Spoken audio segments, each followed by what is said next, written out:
Start బొక్కలదే అనే ఉన్నది problem. ఎప్పుడు మెడిసిన్ ఏంగానే తగ్గిపోతుంది, మళ్ళీ ఎప్పటి ఏదో ప్రకారం వస్తుంది. బరువు లేవటదు, ఒంగోదు, లేవకుండా అట్లా అవుతుంది. ట్రీట్మెంట్ అవుతుంది ఇన్నేళ్ల నుంచి. ఇక మళ్ళా ఇప్పుడు ఈ ఇయరే ఇక్కడ రావాలని అనుకొని ఇక్కడ వచ్చి ఇప్పుడు రిలీఫ్ ఉంది. ఎట్లా ఉంటుండే పెయిన్? చాలా ఉండే, సివియర్ ఉండే నొప్పి. తెలిసి చాలా డిస్టర్బ్ గా వచ్చినారు కదా. అవును. పెయిన్ కంటిన్యూ ఉంటుండేనా నైట్ లో డే లో? పండుకొని రాకపోవు, ఏకే బాధ అవుతుంది ఎక్కువ. ఇప్పుడు పర్వాలేదు, ఇప్పుడు అంతా మంచిగా. ఒంగనీకి రావాలి, నిలబడి వంట చేయనీకి కష్టం అవుతుండే. ఇప్పుడు అంతా ప్రాబ్లం. ఎంత తగ్గింది పెయిన్? ఆల్మోస్ట్ తగ్గిపోయింది. సో ఇప్పుడు కనుక మనం ట్రీట్మెంట్ కంటే ముందు, ట్రీట్మెంట్ అయిన తర్వాత గమనిస్తే ఎట్లా ఉంది మీ క్వాలిటీ ఆఫ్ లైఫ్ లో చేంజ్? మంచి యాక్టివ్. అంటే ఏం చెప్పగలుగుతారు ముందుకి ఇప్పటికి డిఫరెన్స్ ఉంది అంటే?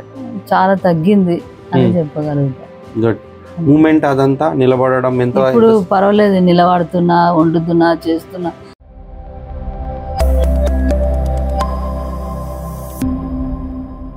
సో హలో అండి, ఈరోజు మనం మిసెస్ మేఘమాల గారితో ఉన్నాం. తన ఏజ్ అబౌట్ 64 years. తను మన దగ్గర లో బ్యాక్ పెయిన్ తో రావడం జరిగింది and right leg radiating pain తో రావడం జరిగింది. మనం 7 sessions ప్లాన్ చేసాం. ఇవాళ తనది లాస్ట్ సెషన్. సో తనని అడిగి తెలుసుకుందాం తన ఎక్స్పీరియన్స్ ఎలా ఉంది, పెయిన్ ఎంత తగ్గింది అనేది. హలో మేడం, సో ఎప్పటి నుంచి ఉండే ప్రాబ్లం? చాలా ఏళ్ళ నుంచి ఉందండి. ఎన్ని?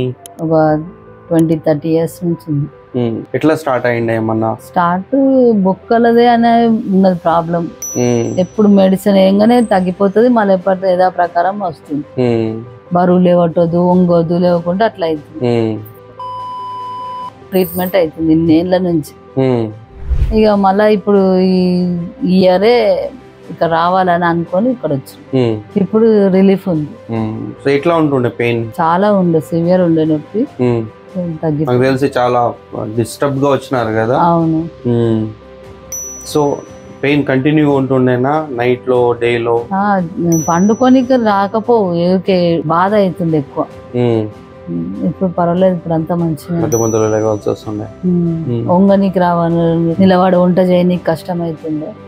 ఇప్పుడు అంతా ప్రాబ్లం. ఎంత తగ్గింది పెయిన్? ఆల్మోస్ట్ తగ్గిపోయింది. సో ఇప్పుడు కనుక మనం ట్రీట్మెంట్ కంటే ముందు, ట్రీట్మెంట్ అయిన తర్వాత గమనిస్తే ఎట్లా ఉంది మీ క్వాలిటీ ఆఫ్ లైఫ్ లో చేంజ్? మంచి యాక్టివ్. అంటే ఏం చెప్పగలుగుతారు ముందుకి ఇప్పటికి డిఫరెన్స్ ఉంది అంటే? చాలా తగ్గింది అని చెప్పగలుగుతా. గుడ్. మూమెంట్ అదంతా నిలబడడం ఎంత? ఇప్పుడు పర్వాలేదు, నిలబడుతున్నా, వండుతున్నా, చేస్తున్నా. అసలు 10 నిమిషాలు నిలబడితే కాళ్ళు మంటలు, ఆ నొప్పి, తిమ్మిరి అట్లా అవుతుంది, ఒంకర్లు అవుతుంది. ఇప్పుడు అన్ని రిలీఫ్ ఉంది. ఎంతసేపు నిలబడి పని చేసుకోగలుగుతున్నారు ఇప్పుడు? ఇప్పుడు ఒక అర్ధగంట సేపు, గంట సేపు నిలబడుతుంది. హ్యాపీగా పని హ్యాపీగా చేసుకుంటాం. తిమ్మిర్లు అవి అన్ని ఇప్పుడైతే ఏం వస్తలేదు. ఎక్సర్సైజెస్ ఎంతసేపు పడుతుంది? నేను ఒక డైలీ 2 times 3 times చేస్తున్నా. సూపర్. ఎంత టైం పడుతుంది? ఒక 15 minutes చేస్తున్నా. చేసిన తర్వాత ఎలా ఏం లేదు, మామూలు నార్మల్ గానే ఉంటుంది. హ్యాపీయా ట్రీట్మెంట్ తో? సో ఎక్సర్సైజెస్ ఏదైతే ఉన్నాయో ఇంకా కంటిన్యూ చేసుకోండి, ఇంకా బాగా రిలీఫ్ అనేది రావడం. ఓకే, హ్యాపీయా? Thanks. Right, one more success story add అయ్యండి. డెఫినెట్గా ఎలాంటి ప్రాబ్లమ్స్ సఫర్ అయ్యే వాళ్ళు ఉంటే ఫిజియోథెరపీ అనేది డెఫినెట్గా ఒక బెస్ట్ సొల్యూషన్ లాగా మీకు వర్కౌట్ అయ్యే అవకాశం ఉంటుంది. సో ఇలాంటి ప్రాబ్లమ్స్తో సఫర్ అవుతున్నారంటే తప్పకుండా మీరు రావచ్చు.